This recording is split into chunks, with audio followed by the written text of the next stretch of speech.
¿Qué tal? Muy buenos días. Me da muchísimo gusto saludarlas, saludarles a este segundo foro El Valor del Diseño.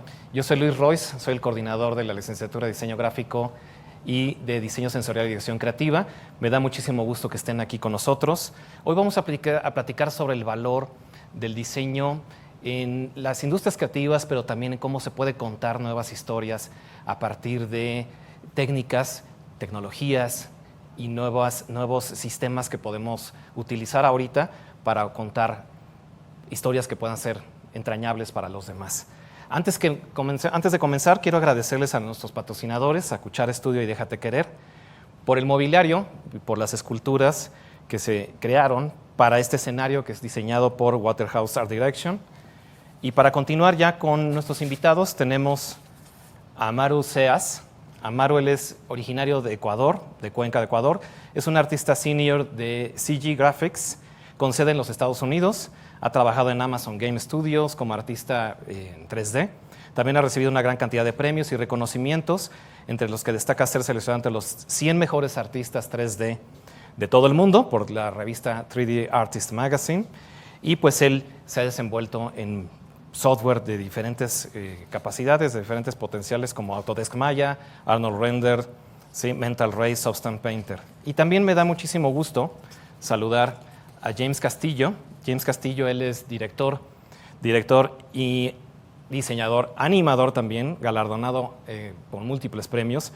Él tiene su sede en Londres, en Inglaterra, y pues su trabajo va desde el diseño editorial, la ilustración editorial, la dirección de arte, y sobre todo ahorita está utilizando mucho la tecnología para pues, contar nuevas historias, está participando en proyectos muy interesantes de realidad inmersiva, y justo ahorita la intención es que platiquemos con ella. Muchas gracias, James y Amaru, gracias por estar aquí.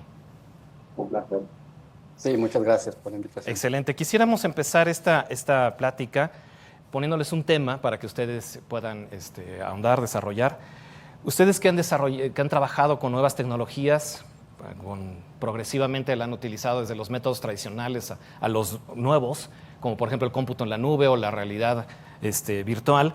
¿Cómo ven ustedes ahora estas nuevas tecnologías y estas nuevas narrativas? ¿Cómo pueden interactuar esta tecnología con estas historias que se están contando? ¿Cómo lo ven ustedes? Si quieren empezamos con James, ¿empezamos?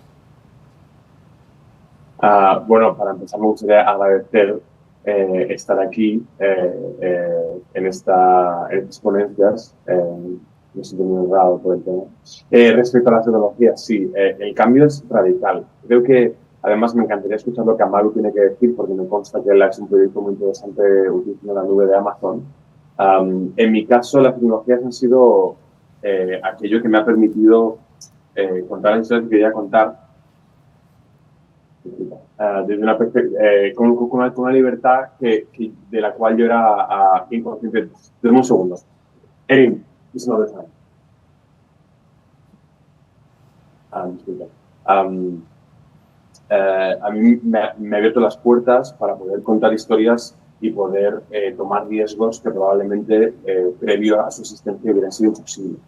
Hablo desde los engines en real time hasta la realidad virtual, hasta los videojuegos de móvil. Yo le debo mi carrera a la marketing, a Steve Jobs, lo digo muchas veces, porque si no hubiera sido por que él hubiese creado el iPhone y todo el mercado de las game apps existiese, yo no hubiera tenido un pie en esta industria, porque creo que me permitió empezar, ¿no? Porque creó un mercado para artistas y diseñadores junior que tenían la capacidad como de meterse o interés de meterse en ese tema. Entonces, mi carrera está bastante ligada a esos pequeños avances o pasos tecnológicos.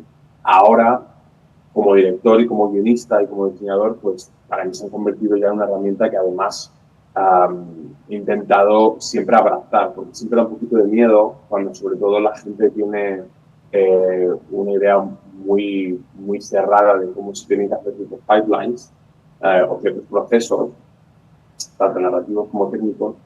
Hay veces que la gente es un poco cerrada a abrazar nuevas tecnologías porque inevitablemente disrumpen un poco su manera de estructurar proyectos. Y en cambio creo que al haber empezado joven y al haber tenido esta conexión tan directa con la tecnología, intento siempre estar abierto a ver de qué manera puede aportarme libertad, aportarme algo al proyecto, porque por lo general tiende a ser bastante liberador y bastante ilustrativo de a veces lo limitado que puede ser nuestro propio concepto de lo que se puede hacer, y estar abierto a poder abrazar tecnologías suele ser siempre a favor. Pero bueno, le voy a dar la palabra a Maru, que seguro que tiene mucho que decir.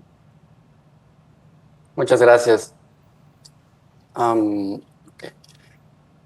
Bueno, ante todo, también quisiera agradecer por esta gran oportunidad. Estoy muy contento de estar aquí y sobre todo compartir esta charla con James, súper talentoso. Para mí la tecnología es extremadamente importante. Yo creo que mi mamá siempre me inculcó en que de alguna manera usar la tecnología con propósito. Y yo creo que es en los últimos 3 años que he estado ejerciendo como director de arte para Amazon, que me ha llevado a empujarme para descubrir nuevas herramientas. Soy una persona que me considero, acá le decimos en Estados Unidos, tech junkie, porque estoy constantemente buscando nuevas tecnologías, cómo la tecnología nos puede ayudar para crear historias, no solamente historias que valgan la pena contar, pero la tecnología en sí te permite realizar cosas que creías que no se podían. Yo creo que el primer punto de quiebre para mí fue cuando hace 2 años, antes de trabajar en el último cortometraje que fui el director y guionista, decidí utilizar una nueva tecnología que nunca lo había utilizado para animación y se llama Unreal Engine. Y me dije a mí mismo, quiero aprender esta tecnología y quiero ver si es que la puedo utilizar para crear una historia. Y lo hice. Pude aprender la herramienta y la utilicé para crear un cortometraje completamente solo, sin ayuda de nadie, que se llama El Buscador de Vida, sobre el medio ambiente. Entonces yo creo que ahí fue realmente que me di cuenta de que sí se puede utilizar tecnologías para crear historias que valen la pena contar, pero sobre todo que te facilitan a generar este tipo de imágenes que creías que muy seguramente hace unos 10 años no se podía. Entonces estoy buscando constantemente las nuevas herramientas para crear historias. En cuanto al último cortometraje que tuve la gran oportunidad de ser el director y escritor, Picchu, es un cortometraje que fue creado 100% en la nube. Yo trabajo para Amazon Web Services y trabajamos con una tecnología que se llama Amazon Nimble Studio, que te permite crear tu propio estudio en la nube. Entonces esto fue fantástico porque, bueno, con lo de COVID, y incluso nosotros ya estábamos trabajando con esta tecnología antes de COVID. Y el objetivo siempre fue crear estudios en la nube donde personas en todo el mundo pueden interactuar y crear arte. En nuestro caso, ninguno de nosotros estuvo en la misma ciudad, estuvimos en diferentes ciudades. Como director y escritor sí fue un poquito dificultoso al principio, como acostumbrarse, cómo das el feedback, cómo recibes el feedback, cómo sostienes a un equipo que está en completamente diferentes ciudades y siempre estar como en el mismo camino, ¿cierto? Pero creo que la tecnología nos permitió, y también la tecnología te permite hacer las cosas que amas estando cerca de las personas que amas. Perfecto, muchísimas gracias. Gracias a Maru y James. ¿Ustedes cómo ven la importancia que tiene el diseño, ya sea el diseño de personajes, el diseño de historias, en la animación, en este arte de contar historias? ¿Cómo ven este proceso? Si quieres, James, contestar. Yo otra vez empiezo. Sí, a ver, es fundamental. A ver, yo tengo un bias muy claro en este respecto, porque yo vengo del mundo del diseño, y aunque ahora estoy diciendo y escribiendo y tal, pues para mí toda la parte del desarrollo visual es, si no la más importante, la segunda más importante con diferencia. Porque además considero que hay una capacidad, el diseño, estoy imagino que lo sabéis, es algo de lo que hablaréis en la universidad y que los estudiantes están dando cuenta, es algo que tiene un poder que va más allá de la mera solución de problemas. Que es un poco esa función principal de diseñar, pues, un objeto, un logotipo o un personaje. El diseño como tal, como concepto, está muy arraigado dentro de la cultura de la que tú vienes y de la cultura en la cual tú tienes que contar historia. Y creo que existe algo que se menosprecia o a lo mejor se ignora, que es el poder que tiene el diseñador para de una manera muy subconsciente, o a lo mejor un poco más como a escondidas, poder como introducir como mensajes subliminales dentro de los diseños, donde a lo mejor te puedes como montarte a caballo dentro como del significado de un concepto, de una forma, de un símbolo, de un patrón de colores, de una bandera, de la comida, de cualquier cosa. Todo tiene significado. Entonces creo que el diseño como herramienta no solamente de solución de problemas, sino como una herramienta narrativa más que puedas utilizar para empujar la historia hacia adelante y la narrativa hacia adelante, es fundamental. Y luego, por supuesto, de una manera más concreta, dentro del diseño de personajes, pues creo que lo que es fundamental es entender que no, o sea, muchas veces cuando lo explico a gente que no viene del mundillo, hablo de que yo lo que hago muchas veces es ser director de casting para animación. Y eso de alguna forma como que a la gente que no dibuja o no diseña les ayuda a entender un poco el trabajo, porque es mucho más parecido a la dirección de casting que al dibujo per se. Porque el dibujo es la herramienta con la cual tú diseñas, pero el objetivo del diseño no es hacer un dibujo bonito, que es lo que aparece a veces, muchas veces dentro de, cuando ves portfolios de estudiantes y demás, a veces parece que hay una atención supina sobre la calidad del dibujo, cuando luego a lo mejor el contenido del dibujo o la idea detrás del dibujo es un poco más ¿no? Como lacking, ¿no? Como que falta un poco.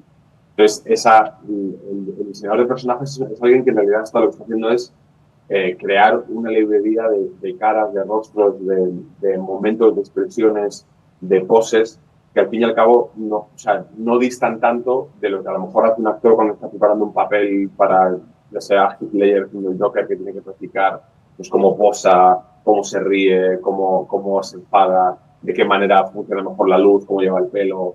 Todo ese tipo de ejercicios que hace un actor para hacer un papel es el trabajo que tenemos que hacer nosotros como personajes dentro de una película. Y creo que hay muchas veces que no se entiende el rol hasta ese punto. A veces parece que solamente estamos haciendo dibujos sin más, pero creo que hay un ejercicio. Y para que todos aquellos que queráis meteros en más de personajes, que el ejercicio no sea, que el objetivo no sea el dibujo final, sino que el objetivo sea ese indagar dentro de este personaje con el cual estás trabajando y realmente intentar llegar a la parte como más, digamos, como sin grasa, la parte más pura de lo que es ese símbolo de ese personaje. Y bueno, yo creo que con esto le doy la palabra a Maru, que estoy tan gusto. Gracias, James. Sí, bueno, para mí el diseño, claro, comparto con James muchísimo, es extremadamente importante. Sí me gustaría hablar un poquito de cómo le veo yo al diseño. Yo creo que el diseño es una expresión, ¿cierto? El diseño a la final es como nosotros los artistas de cualquier manera nos expresamos. El diseño es subjetivo. A la final uno siempre quiere crear cosas con sus propios diseños, bocetos, lo que tienes en la cabeza y expresarlo en este caso con la tecnología, creando imágenes, renders o animación. Para mí el diseño es importante, sí, muy importante.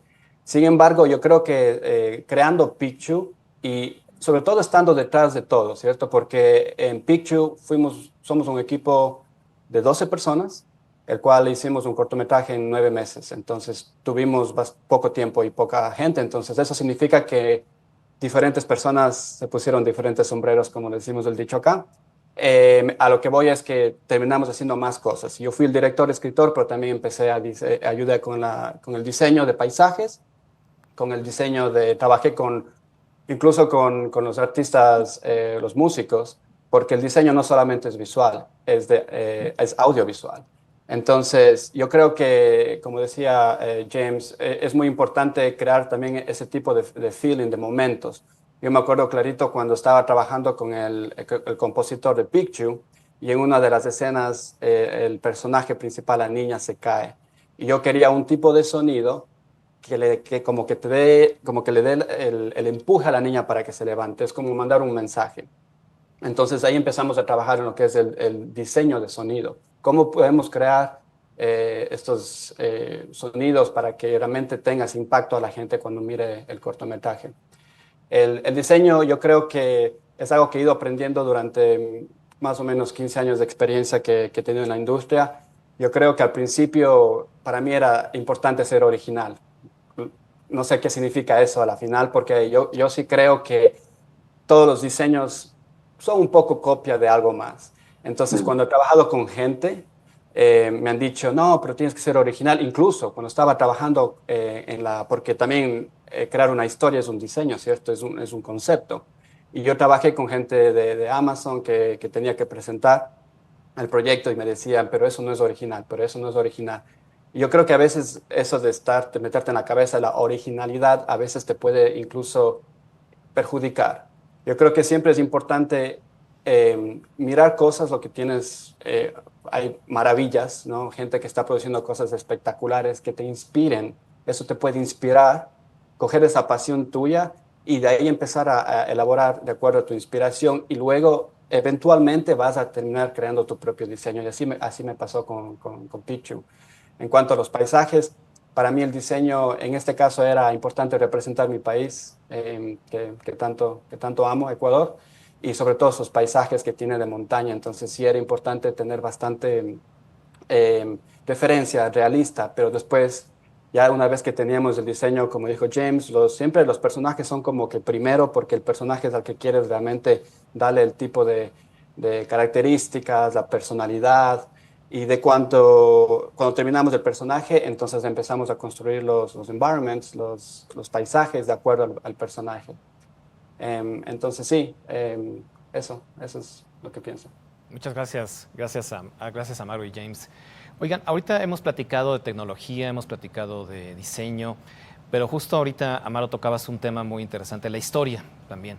Y en dos diferentes contextos, por ejemplo, la historia el proyecto que hizo James sobre Madrid, sobre la ciudad de Madrid en los años 30, y lo que hiciste tú, Amaro, también en un Ecuador con una niña que se desarrolla en estos ambientes que son como muy familiares y a veces no muy familiares para nosotros como pueblos latinoamericanos. ¿Ustedes cómo ven ese contexto cultural? ¿Cómo podemos contar a través de nuestras propias historias de dónde nacimos, de dónde nos criamos, de las historias que nos contaban nuestros padres, nuestras madres? ¿Cómo lo llevamos eso a un público que no necesariamente es el que lo va a ver? ¿Cómo podemos conectar con ese público? ¿Cómo lo ves? No sé, James, si quieres platicarnos. Bueno, esta vez le voy a dejar a Maru que empiece. Excelente. Es un poco, soy el primero. A ver, es interesante la pregunta, sobre todo porque, mira, te cuento algo corto. Cuando terminamos Pichu, lo llevamos al Canadá. Terminamos Pichu el 2 de agosto, el 5 de agosto fuimos a Seagraft, creo que fue el 5 de agosto en Canadá, Vancouver. Y fue interesante porque, bueno, primeramente es un poco raro que Amazon Web Services produzca algo artístico, ¿cierto? Amazon Web Services supuestamente es tecnología. Pero fue muy interesante cuando hicimos la presentación en SIGGRAPH. Hubo un poco de gente que vino a la presentación, hablamos de la historia. Bueno, yo hablé de la historia acompañado de mis colegas, hablamos después de todo el proyecto. Y este rato, si comparo lo que ha causado, digamos, un impacto, si es que ha causado en los Estados Unidos o en Canadá, es muy poco. Este momento, en 2 días estoy viajando al Ecuador para hacer el making of picture en mi ciudad, porque en Ecuador sí ha causado un gran impacto. No solamente porque, claro, es una película que representa la cultura ecuatoriana, pero la gente latina se identifica. La gente, yo cuando intenté contar o presentar, ¿no? Presentar la historia a la gente, a mi equipo de Amazon y a la gente de arriba también, para ellos al principio como que no entendían muy bien de qué se trataba o por qué quería contar algo como esto, porque ellos no están acostumbrados a, a escuchar, mirar en las noticias cuando niños tienen que hacer este tipo de viajes para acceder a la educación. Entonces, sí fue un poco complejo en el hecho de que tenía que convencer a un equipo prácticamente 100% de Estados Unidos americano, donde no, yo soy el único latino. y convencerles de que es una historia que vale la pena contar. Yo creo que después de haber producido Picchu, mi equipo se quedó enamorado de la cultura, incluso uno de ellos se fue al Ecuador para conocer. Y eso, yo creo que mi papá siempre me dijo, Amaru, intenta siempre contar historias y obviamente tienes que ser orgulloso de donde sos, de tus raíces y siempre lo digo, soy orgullosamente ecuatoriano. Entonces, siempre estoy constantemente pensando cómo puedo integrarme todo lo que es mi cultura y de dónde vengo, porque también es una forma de mostrar al mundo, de mostrar a la gente que todavía no me conoce de dónde soy, de dónde vengo y cuáles son mis valores. Yo creo que como latinos, bueno, sobre todo en mi casa hemos sido crecido y educado con muchos valores y para mí es importante siempre tener esos presentes e intentar incorporar al diseño y la animación. James. Oh, qué bonito, qué bien te ha quedado. Yo por mi parte, bueno, pues o sea, quiero hacer un poco eco de lo que tú comentas. Creo que respecto al proyecto que yo hice, Madrid Noir, que está por aquí, que transcurre en ese Madrid de los años 30 y demás, es complicado. Yo tengo un viaje un poco más delicado, yo creo, con la parte de la representación cultural, de donde yo vengo, porque yo cuando era pequeño, yo nací en Madrid, soy español, pero mi padre es de Cuba y mi madre de Irlanda. Entonces yo crecí en un entramado cultural en mi casa donde íbamos a los pubs los sábados con mi abuelo y en casa de mi tía comíamos frijoles y plantains y se escuchaba música cubana y banderas, o sea, era todo como un poco, ¿no? Y luego iba al colegio y se hablaba de Franco y era todo como un poco una amalgama ¿no? de Franco Fidel, esos personajes de Irlanda y tal, entonces había como un poco una mezcla un poco extraña y yo admito que crecí tampoco sintiéndome muy español, porque tampoco lo tenía como tan arraigado dentro de mi infancia. Y no fue hasta que fui fuera cuando me di cuenta de lo español que yo era. Porque cuando estás dentro es muy fácil como ignorar todas esas partes así como idiosincráticas de la cultura, porque las vives en tu día a día con total normalidad. Pero cuando sales, pues me imagino que también te pasa a ti, a Maru, y a cualquier persona que emigre, cuando sales de donde vienes, es todos esos elementos que tú dabas por hecho, que eran cosas que pasaban en todas partes, te das cuenta de que no es así. Y la falta de ese feedback cultural a veces es lo que te trae pues esa morriña, ¿no? En español, esa nostalgia por ese contacto, ese acento, la comida, todo tipo de cosas. Entonces ahí fue cuando yo cuando salí de España empezó un pequeño proceso poco a poco como de reencontrarme con mi españolidad, ¿no? Como reencontrarme con mi cultura. Y entonces empezó un proceso como pues yo volví a Madrid y poco a poco pues recontextualizas el lugar del que vienes, recontextualizas tu ciudad, los barrios, las calles, la historia, empiezas a verlo todo de una manera un poco más objetiva y no puedes evitar volver a enamorarte porque al final te das cuenta de que le debes mucho a ese sitio.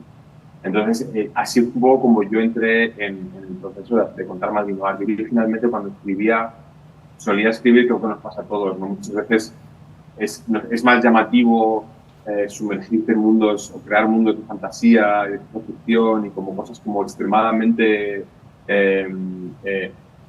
no personales, como extremadamente externas a nosotros, porque de alguna forma como que no hay ningún riesgo, ¿no? Porque al fin y al cabo no estás contando nada tuyo propio.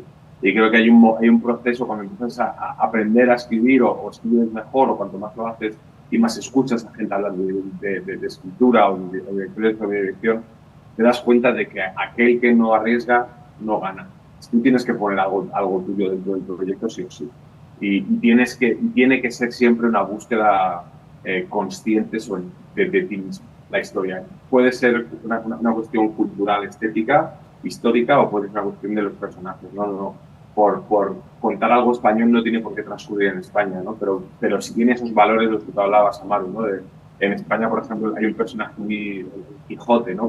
Como un ejemplo.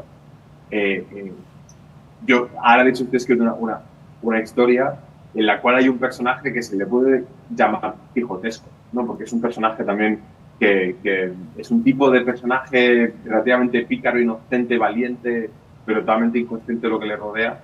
Inevitablemente viene viene atraído de mi cultura. Son personajes que para mí son míos. Y eso creo que es un punto importante. Hay un amigo que igual le conocéis, un director mexicano espectacular, que es Jorge Gutiérrez, que hizo Maya and the Free y el libro de la vida y demás, que él siempre habla de que es tu birthright, ¿no? Es como tu derecho de nacimiento el remixear tu cultura. ¿No? Cualquier persona ajena a nuestra cultura, cuando la intenta representar, siempre va a andar sobre una fina capa de hielo, porque cualquier paso en falso se puede meter en un jaleo enorme, ¿no? Desde cultural appropriation, hacer una mala interpretación de un elemento cultural muy sutil o muy concreto, y en cambio nosotros tenemos como... O sea, podemos cogerlo todo y podemos remixearlo y cambiarlo, hacer lo que queramos, porque realmente es de donde venimos nosotros y es nuestro deber recontextualizarlo. Es nuestro deber modernizar nuestra cultura. Es nuestro deber revisitar el pasado. Es nuestro deber reapropiarnos de los símbolos culturales. Y creo que ahí es donde viene un poco el poder del diseño para contar esto, ¿no? Esto que hablaba un poco antes del poder del símbolo a través del diseño, de las banderas, de los personajes, de los colores. Creo que hay un elemento ahí que es muy importante, que es el darte cuenta de que de donde tú vienes no es una carga. Creo que hay veces, depende de qué país vengas, hay esa especie de narrativa de que como no somos pues, ingleses o alemanes o americanos o tal, no podemos llegar a tal. Y que de alguna forma nuestra cultura es como lo que nos mantiene lejos del éxito. Cuando creo que es todo lo contrario. Creo que cuando cambias esa narrativa y te das cuenta de que tu propia cultura es como el carro que te va a llevar, empieza un proceso mucho más bonito de escritura. Y estoy un poco yo también en ese proceso. Ahora, Madrid Noir pues era una historia que de cara a la recepción, pues me pasó un poco parecido a ti, Amaru. Madrid Noir se produjo entre Francia e Inglaterra y Estados Unidos. Y ha funcionado bastante bien. A ver, siendo realidad virtual, pues tiene un mercado chiquitito, pero por suerte dentro de ese mercado pues se ha movido mucho, ha ido a mucho festival, se ha hablado mucho en prensa y tal. Pero sí que es verdad que fuera, igual que España no fue un eje principal dentro de la financiación del proyecto, sí que ha sido el mayor... como champion, como se dice en español, qué vergüenza, como animador, ¿no? Como mayor, como supporter, joder, tío, perdón. Bueno. Que se vea que es en vivo. Como los que más nos han apoyado, ¿no? Dentro de, a mí desde luego, porque a raíz de Madrid Noir, pues me han invitado a varios festivales en España, algunos en México, gracias al cual conozco a Luis. Y sí que ha habido como un apoyo muy directo desde España como cultura, como viewer, como espectadores, tanto como industria, ¿no? Como esta idea de, oye, a todos nos beneficia cuando se habla de nuestra propia cultura. Y de eso, yo como escritor al principio recuerdo que me daba un poco de miedo hacer la historia, hacerla en Madrid, porque me daba la impresión de que iba a ser la atracción del proyecto menor, porque lo iba a hacer demasiado narrow, demasiado estrecho, ¿no? Como demasiado nicho. Y luego ha sido todo lo contrario. Yo pensaba que iba a echar para atrás a mucha gente y ha sido un poco el efecto desde al contrario, donde tiene los elementos suficientes para reconocerse como una Europa preguerra, ¿no? Como es un tipo de Europa muy concreta, de un tipo de desarrollo de la arquitectura y demás, preguerra, que además es como el momento perfecto para cualquier historia policíaca, pero tiene suficientes trazos concretos españoles que lo hacen llamativo, ¿no? Es como algo que conocen, pero que tiene ciertos elementos que lo hacen nuevo y como exótico. Cosa que ha venido a nuestro favor. Entonces, también ese miedo que podáis tener a lo mejor hacer demasiado nicho vuestra historia porque la cultura que estáis intentando tratar es demasiado más pequeña, o a lo mejor no es tan parte del zeitgeist cultural. Eso creo que ya está demostradísimo que es todo lo contrario. Es todo lo contrario. Cuanto más abraces lo concreto, más universal se vuelve tu historia.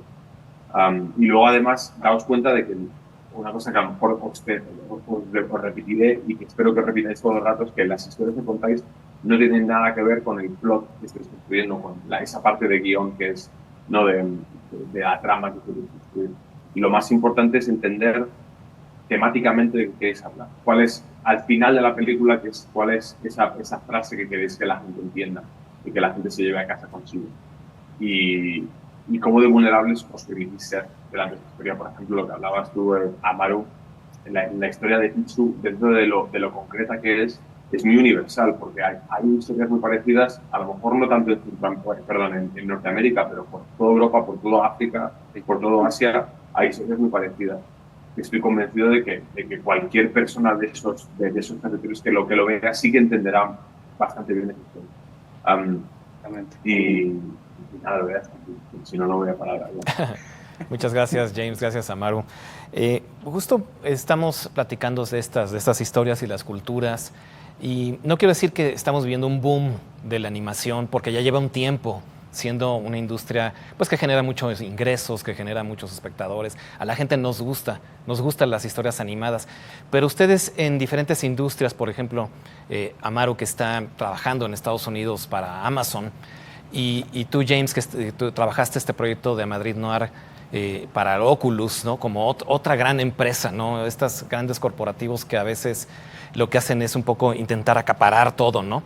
Los monstruos como Disney, como todos estos grandes monopolios.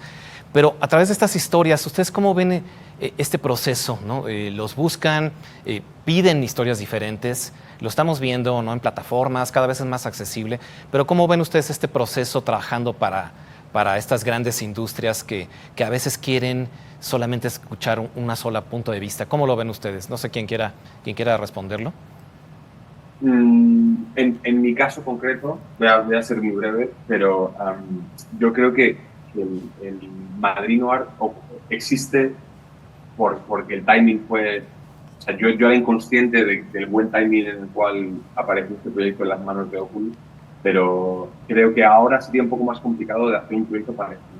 Pero sí que es verdad que lo bueno que te ofrece las nuevas tecnologías, que creo que Amaru estará de acuerdo en esto, es que cuando surgen nuevos medios, ¿no? Surgen streamers como Netflix o Amazon, surge el VR, surgen los Oculus Quest, los Oculus. De repente existe un mercado, existen cientos o algunos millones de usuarios que necesitan contenido para que esos productos puedan mantenerse, ¿sabes?, como útiles y siendo utilizados. Y si consigues tener un proyecto lo suficientemente desarrollado como para que... Porque yo dudo mucho que Oculus comprase Madrid Noir por una cuestión de representación cultural. Sencillamente necesitaban proyectos narrativos dentro de una plataforma que se estaba convirtiendo en un lugar en el que únicamente shooters y juegos podían existir. Y querían encontrar algo que les permitiese como promocionar que existe contenido que no es únicamente para que... y ahí es donde, en esa desesperación de las empresas, es donde nosotros tenemos como una carta a nuestro favor. Porque creo que ahí es donde podemos apostar todavía más fuerte por ideas a lo mejor un poquito más arriesgadas que por los canales más tradicionales de animación, ¿no? O sea, en Madrid Noir, para aquellos que hayan visto ya lo saben, pero es una historia que está planteada visualmente parece una cosa relativamente infantil, pero hacemos cosas con esa historia que un Disney, un Cartoon Network, un Nickelodeon nunca nos hubiera permitido hacer. Desde gente fumando, disparos, o sea, amenazas, es todo como... Y son cosas que yo sé que es en esa cierta desesperación de las plataformas por tener contenido, tú puedes jugártelo un poco más. Entonces, dicho esto, sí que es verdad que hay un patrón donde la representación cada vez es más fuerte. Ahora mismo estaba hablando con un colega sobre un proyecto nuevo que va a salir en Netflix de Henry Selick, que dirigió Presidentes de Navidad, que está producida la película por Jordan Peele.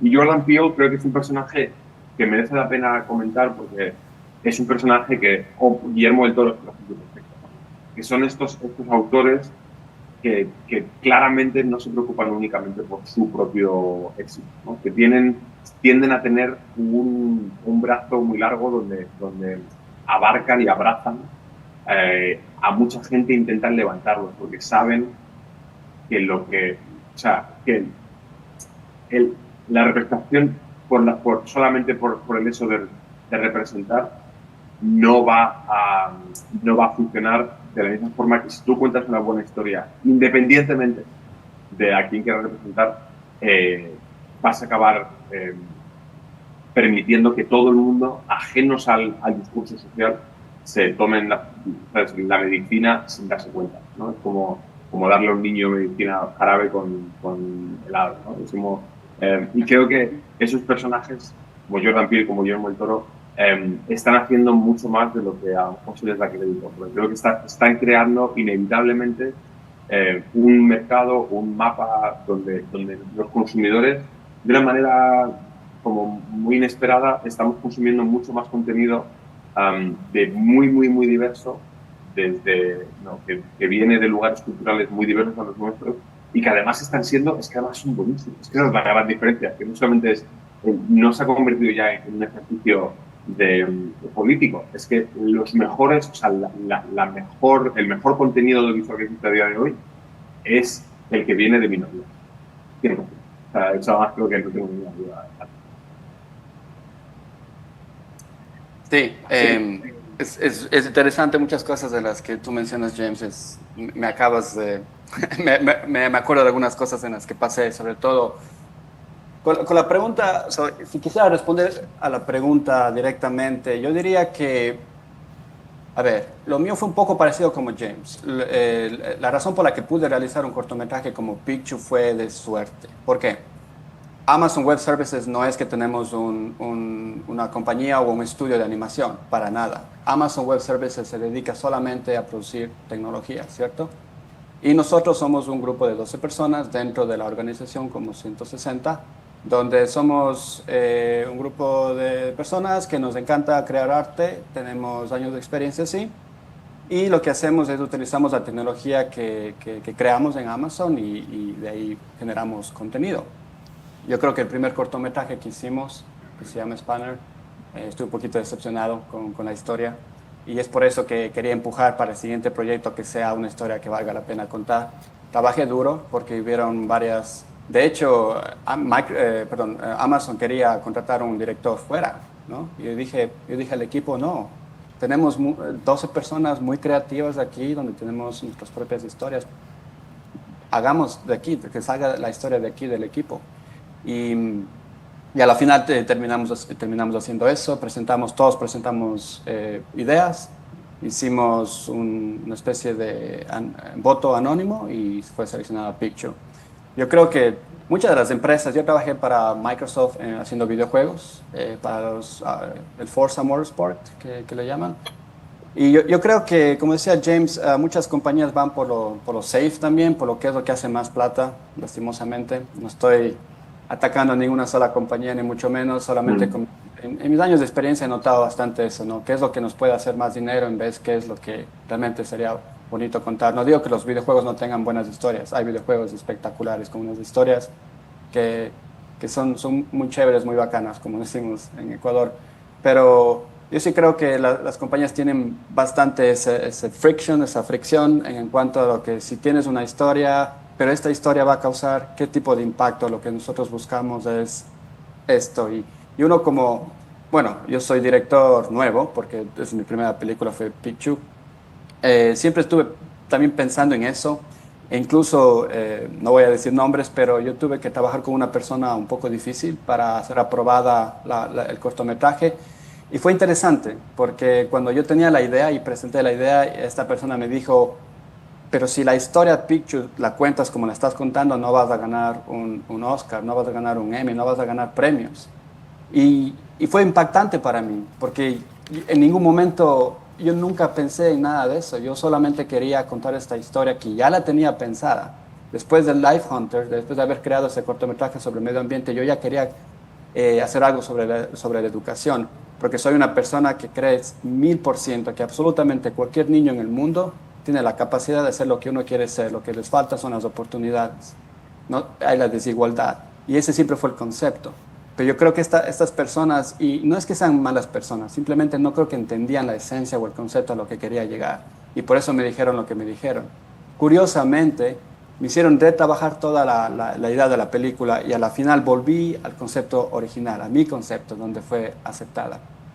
Entonces, es un proceso. Compañías grandes como esta siempre hay, la gente, y no digo que todos son así, ¿cierto? O sea, también te encuentras con gente que está muy apasionada con, por ejemplo, por lo menos nuestro GM, nuestro General Manager de todo el org, estuvo fascinado con la historia.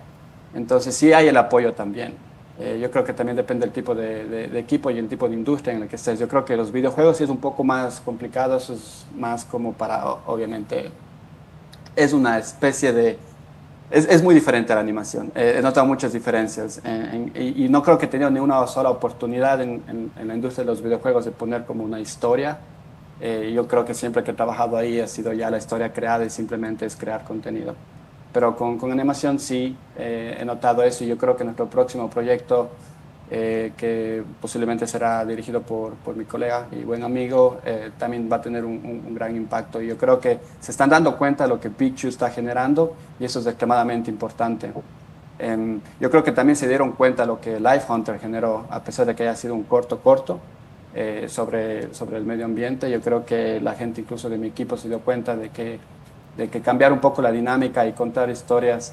Y como decías vos, James, nosotros tuvimos el freedom, con la libertad de crear algo que sea diferente, no la típica, no, típica entre comillas, pero la historia, la estructura de historias que tiene Pixar, que tiene DreamWorks, que tiene que tener estas cosas, tiene que ser, tienes la historia, pero siempre tiene que como ir por este tipo de organización, digamos, de la historia. En cambio, con Picture pude ser mucho más creativo y realmente no solamente representar la cultura ecuatoriana, pero también representar mi propia historia. Como yo emigré a un país donde mucha gente me dice, bueno, Amaru, vos estás en Estados Unidos y tienes todas las oportunidades del mundo. Y mi respuesta siempre es, pero ¿quién crees que me dio las oportunidades? Las oportunidades no me cayeron del cielo, tuve que trabajar desde cero, limpiando baños y comprando la comida a los clientes. Ese fue mi primer trabajo. Y así es como fui yo abriéndome las puertas, ¿cierto? Entonces, la historia de Pichu también tiene un poco esa relación, cómo me fui abriendo camino acá y cómo también mi mamá me ayudó con sus valores, porque incluso la voz de la mamá de la película es la voz de mi mamá. Y las enseñanzas que pasan en la película son las enseñanzas que mi mamá siempre me educó, con las que me valoró y que me dijo que son las cosas que debería guiarme siempre para los momentos difíciles en la vida. Entonces sí, cuando tenía toda esta historia y con tantas cosas ahí adentro, porque estamos hablando de la gente indígena, estoy hablando también de que necesitamos más mujeres en el leadership, en liderazgo. Entonces hay muchos mensajes en Pichu, no solamente sobre la educación. Entonces tuve que recolectar absolutamente todos estos valores y presentar una forma a una empresa tan grande como Amazon para que me digan, sí, bueno, este ecuatoriano viene, nos quiere contar una historia que quizás nos mete en problemas porque va en contra de algunos gobiernos también y todo eso, pero yo creo que a la final intenté preparar de la mejor manera para que vean que estamos utilizando la tecnología para un fin que yo creo que es bueno. Muchísimas gracias Amaru, gracias a James. Hace unas semanas, bueno, James, tuvimos el privilegio de que estuviera aquí en la Ciudad de México, aquí en La Ibero, y me quedó muy marcado algo que comentó en la plática que tuvimos con estudiantes, que decía que si quieres hacer algo, o animación, si quieres contar algo, tienes que ver otras cosas, ¿no? Inspirarte, por ejemplo, en el teatro, inspirarte en la pintura, inspirarte en la música, ¿no? Como es muy presente tanto en Madrid Noir como en Pichu. ¿Ustedes cómo se inspiran? ¿Sí? A veces es la pregunta que queremos que todos nos respondan, ¿no? Pero ¿cómo es su proceso creativo? O sea, ¿qué es lo que utilizan? ¿Qué método tienen para esto? ¿Oye? Bueno, inspiración, eso es algo grande. Soy una persona, me considero un optimista, me considero una persona que me apasiona lo que hago, me apasiona saber que tengo la oportunidad de crear cualquier cosa que quiera. con una computadora. Yo creo que eso es algo, tenemos un tipo de responsabilidad incluso, como artistas, ¿no? La inspiración es interesante. Yo, mi día es, tengo 5 cosas, 5 valores en los cuales utilizo, no solamente en el arte, pero incluso cómo me relaciono con mi familia, con mis amigos y con el vecino. El primero es creer en uno mismo. El segundo es tener pasión, ¿no? Pero la pasión no es suficiente porque la pasión se puede desvanecer. La pasión, la inspiración, ¿no? Eso yo creo que la pasión es como una inspiración. La pasión es la que me incita, dice, ok, Amaro, hoy vamos a empezar a hacer algo. Esa es la pasión. Me inspiro de imágenes, me inspiro de música. Escucho tanto Pandora todo el tiempo. No solamente Pandora, pero también me encanta escuchar TED Talks. Eso me inspira. Me inspira a escuchar historias de otras personas que hayan pasado por momentos interesantes, momentos duros, momentos felices, de todo un poco. Después de la pasión, tienes que poner la dedicación, porque si no pones dedicación, la pasión y lo que es la inspiración va a caer. Y con la dedicación viene la consistencia, porque tienes que estar constante. Yo sé que uno tiene la vida, ¿no? Tienes tu familia, la vida no solamente es trabajo, sin embargo, tienes que trabajar duro para poder, al menos yo he tenido que trabajar duro para poder generar los proyectos que he generado. Y el último es el propósito. Entonces, esos son mis 5 valores que estoy constantemente poniéndoles en mi cabeza, cómo les construyo, qué puedo hacer yo en la vida, el día al día, para ser un mejor ser humano, cualquier cosa que sea. Entonces, mi día a día comienza en las mañanas, tomo mi café colombiano, mi esposa es colombiana, obviamente, siempre peleamos quién tiene mejor café, ecuatoriano o colombiano, obviamente colombiano, que no me escuche mi familia ecuatoriana. Pero sí, comienzo con café y hago meditaciones. Soy una persona que cree en meditaciones, no solamente el típico meditación que estoy conmigo mismo, hago meditaciones con música, voy afuera, estoy afuera un rato, me encanta la naturaleza, me encantan los sonidos de la naturaleza, eso también me inspira. Después de eso es escuchar música, la música me levanta. Yo escucho música de todo tipo, incluso cuando trabajo, mi música favorita es compositores como Hans Zimmer. Me gustan los soundtracks de películas porque eso también me tiende como a dar ideas y me tiende a elevar. Y estar constantemente, yo creo, en contacto con mi círculo, sobre todo LinkedIn. Uso bastante LinkedIn, estoy conectándome con la gente, comentando sus trabajos, dando feedback constructivo, recibiendo feedback constructivo. Creo que también es importante porque también te inspiras de tanto talento que hay afuera. Y lo último sería inspirándome en las cosas que he vivido, que he pasado en mi vida, que las cosas donde me he tenido que caer y levantar, y ese tipo de cosas a uno también yo creo que me ayuda con la inspiración. James. Qué bonito.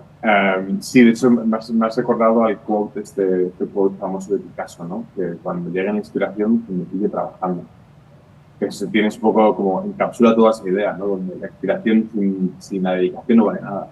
Porque al final se tiene que... O sea, la inspiración no es nada más que el principio. No puede ser el objetivo, no puede ser inspirar. La inspiración es el principio, ¿no? Entonces, tienes que estar preparado para llevar la inspiración hasta el final.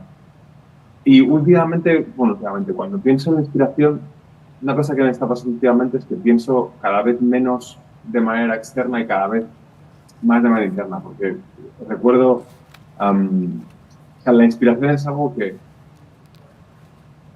se tiende a veces a pensar que es algo que tiene que venir de fuera y le estamos dando mucho poder a un agente externo que no podemos controlar, que nos va a inspirar y nos va a dar ¿no? como el fuego para empezar a crear, cuando en realidad la inspiración viene de dentro.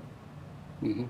Entonces, últimamente cuando pienso en esta idea de inspiración, en realidad lo que estoy buscando son vehículos o como catalizadores que me permitan indagar cada vez más dentro, ¿no? Como dentro de mí, ¿no? Es esta idea, porque al final, cuando realmente la inspiración llega cuando se abre como una pequeña válvula dentro de tu cabeza, ¿no? Donde ciertos conceptos, ideas, cosas que te gustan, historias que te han pasado, lo que decías tú, cuando en la vida te ha pegado duro, te tienes que levantar, o cuando has aprendido una lección clave, cuando te has avergonzado por algo que has hecho, cuando te han humillado, cuando has sentido orgullo por otra persona, cuando te has enamorado y tal. Cuando consigues encontrar cosas, ya sean canciones, ya sean películas, ya sean libros, ya sean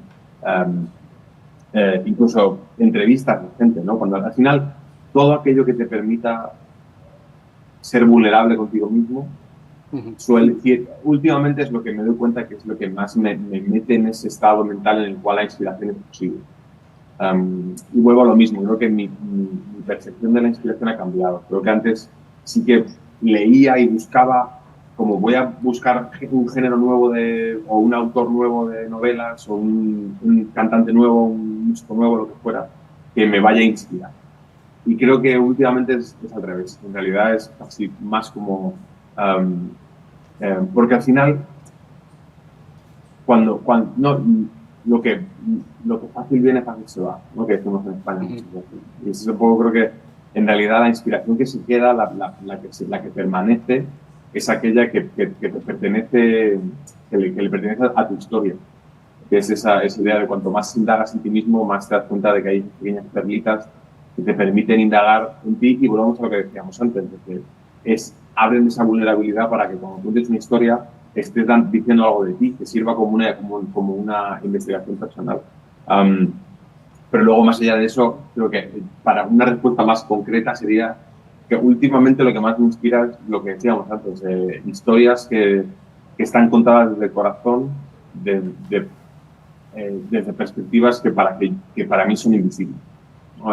Desde minorías, ya sean culturales o sean sociales, o cuando veo historias que realmente están hablando de la verdad y cuentan algo muy cierto y me permiten a mí viajar o empatizar con alguien cuya historia y la mía no podían estar más separadas, es lo que más me inspira. Pero me inspira, o sea, me alegro por ellos y me inspira a mí a ser más valiente. Entonces, pero volvemos a lo mismo, te lleva para adentro. Entonces, no es desde fuera. Sí, ya. Muchas gracias, James. Gracias, Amaru. Pues nos quedan 3 minutos. Muchísimas gracias por todo su tiempo. Pero quisiera nada más una última pregunta para nuestros chicos que están interesados en aprender justo en la universidad, ¿no? Que quieren trabajar en estos ambientes creativos. ¿Qué consejos les darían a aquellos que se atreven a hacer animación? Si tuviera que decir 1 o 2 cosas concretas, creo que ser paciente es muy difícil cuando tienes 20 años, es muy difícil ser paciente, muy, muy, muy, muy, muy difícil. Cuando me sorprende lo fácil que... Yo tengo un hermano ahora que tiene 21 años, 22, y está también estudiando eso, intentando entrar, y me sorprende que él, teniendo 22 años, se siente ya una ruina, como si ya llega tarde a todos sitios, como si ya él tuviese que ser ya una estrella, tuviese que ser ya muy talentoso, tener ya un montón de experiencia.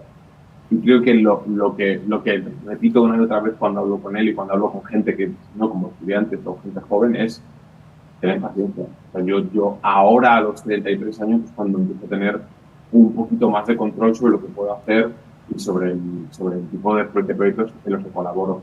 Pero yo no me he sentido más acabado que a los 24 años. Y viéndolo ahora con perspectiva me doy cuenta de que era una tontería. En el fondo, o sea, al final el objetivo nunca es el trabajo, el objetivo es el pequeño, es este viaje que con suerte, esta carrera va a durar, igual te dura otros 40 años en tu vida. Entonces, ten paciencia y constantemente ir hacia adelante, porque lo que hablamos de la perseverancia, ¿no?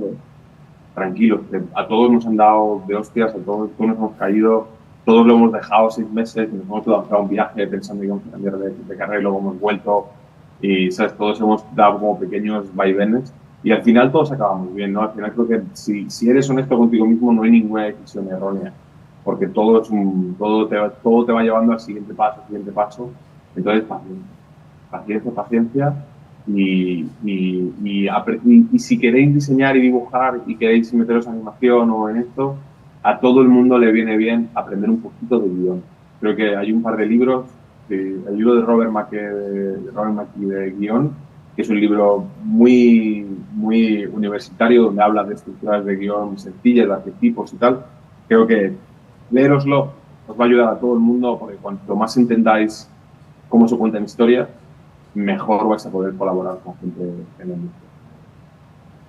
Muy bien, me quitaste la palabra. Yo también iba a decir paciencia. 100.000% de acuerdo con vos, James.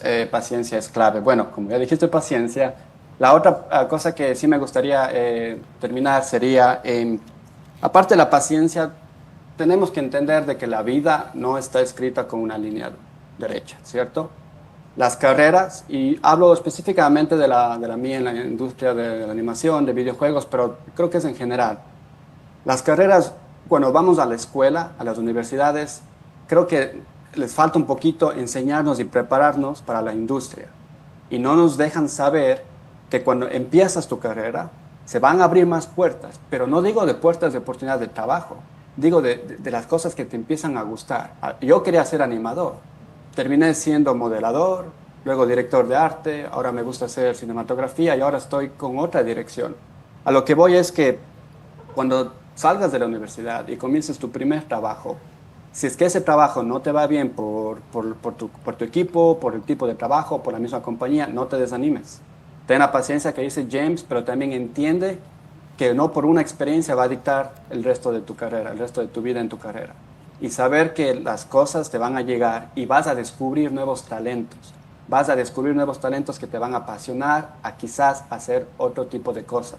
No me refiero que si estudias animación vas a ser doctor, me refiero que si te gusta ser animador como yo quería ser, puedes terminar siendo, no sé, director de digital de contenido en virtual reality. Me invento. Entonces creo que sería eso, ¿no? La paciencia sí, y también saber que no por una experiencia te va a dictar lo que va a ser tu vida profesional, y saber que vas a empezar a crecer, a crecer, a crecer. Síguele poniendo pasión, dedicación, consistencia y propósito. Pues muchísimas gracias Amaru, muchas gracias James, gracias por todo su tiempo, por su conocimiento y por compartir con nuestros espectadores todo esto. Muchas gracias, seguramente estaremos en contacto y pues les invitamos a continuar aquí en el Foro del Valor del Diseño. Gracias por estar aquí. A ustedes. Gracias.